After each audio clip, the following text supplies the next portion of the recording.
This is Sports Matters with Jerry Coughlan. It's so retro. We cover all the biggest sports on the planet. MMA, boxing, snooker, football, darts, you name it, and we cover it. Okay, so welcome to Sports Matter, the special first time on camera. We've had the likes of Bill Goldberg, Kevin Nash, Jeff Jarrett, Kurt Angle, but of course Cork.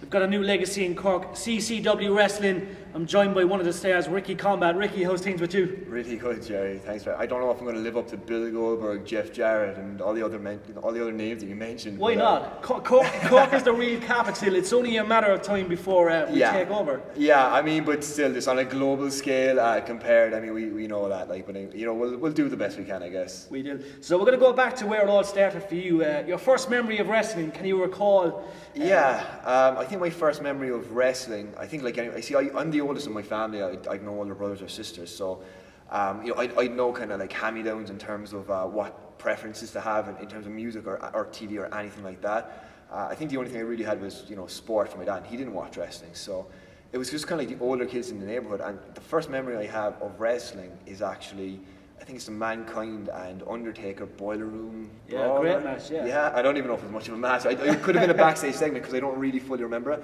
But then, so it was about 99, and the first pay-per-view I ever watched was Over the Edge in 99, which unfortunately was the last of Owen Hart and the incident there. So it was a bit of a baptism of fire like that. But regardless, I guess it kind of really hooked me and things like that. And ever since, I've just been a pretty big wrestling fan, I guess. And still am to this day. Good stuff. And how did it all start? Where did you get the courage to go to that gym or find, a place where you could practice? Yeah, well, I guess initially speaking, I mean, like, I kind of obviously took to sport when I was young and played a lot of rugby and other sports like that, and I was involved with taekwondo, and eventually kind of turned into kind of like a little bit of bodybuilding, but I didn't do any competitions or anything like that. I was just kind of interested in the gym. Yeah. Got swept up in the Jersey Shore phenomenon, so but it had its benefits. It did.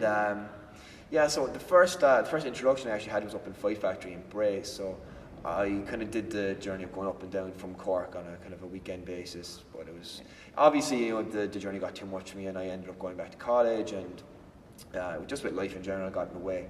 So then it wasn't until maybe a year or two later that I got involved with CCW when that was organised, and thanks to Lee Coughlan, and so I think I just ended up showing up one day, and funnily enough, I bumped into the original one of the original trainers in the gym, which was Blake Norton. So got talking to him, ended up getting talking to Lee, and lo and behold, showed up one day.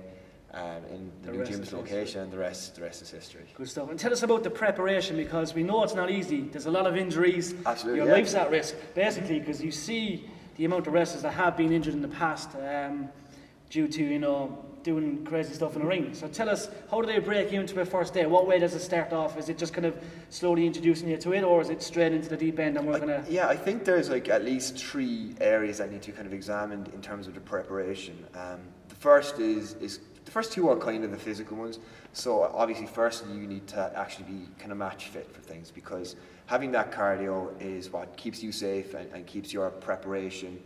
Because mistakes happen, but when you're tired, they happen a little bit more. Yeah. Like anything else, the more you prepare, the luckier you get.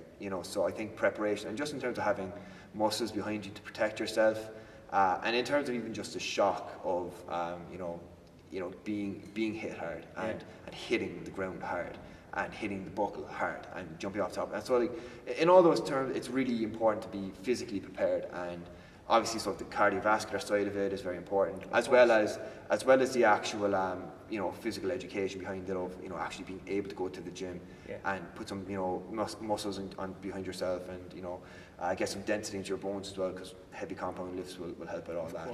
And then I think the other side of it as well is a mental one. So to mentally prepare yourself to go into a place where it is scary, accidents do happen, unfortunately, and it's difficult. It's a very stressful thing. I mean, as is any sport, but I mean, it's really difficult to kind of come out.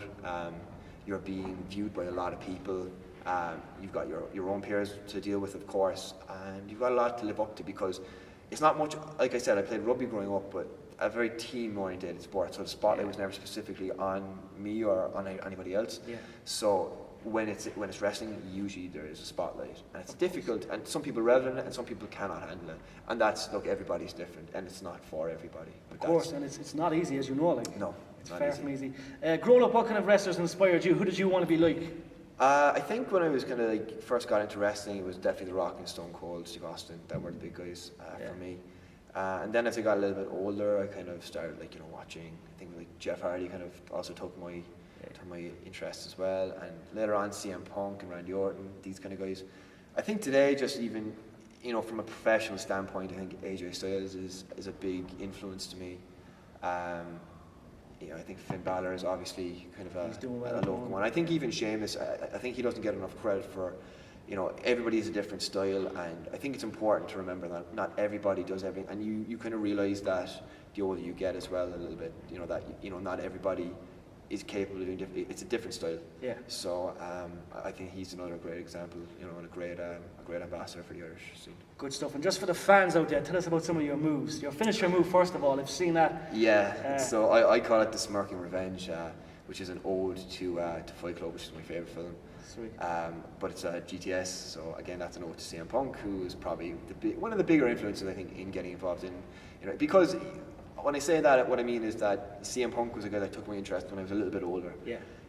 So, when I was kind of 18, 19, he was the person, and I think a lot of people feel that way with Stone Cold. Yeah. A lot of people say, oh, the Attitude Era was so good, even though, me and my buddies were, a little bit old. We used to drink beer and watch Raw. And, he was kind of that guy for me a little bit. I think he had a difficult time in the era that it was in terms of the sport. But I think he did a really good job, and he spoke volumes to me, and I would attribute that to him. Some other moves that I guess I do, I think I do a Blue Thunder Bomb. I do Sling Blade, which is again it's a Finn Balor thing. It's a good move, though. Good move. It's a good, successful move. I've had a lot of luck with that one. What else do I do? I do all the rebound lariat. We're looking forward to seeing these tonight, by the way. All of these, We have to do them all now, every single one. And of course, just we have to ask you, because we all have dreams and stuff, when we're younger, to be a wrestler, to be a football player. What were the parents like, and the friends and the family when you said you were going to do it? So they were actually really supportive. Like I said, I played kind of contact sport my whole life, and I kind of came from a good background in terms of my family, whereby they were always very supportive of kind of anything I wanted to do. It was more just the actual doing it that, someone myself to come up and say, oh, I'm doing this. So I think that's it. I think a lot of people probably find that a little bit difficult. I've certainly heard stories from people that unfortunately have left or have had problems with their parents, and we understand that too. It's quite different. But no, they were all very supportive, and but I think the funny thing is that it's one of these things whereby at the beginning it's very interesting, and it's the flavour of the month, and it's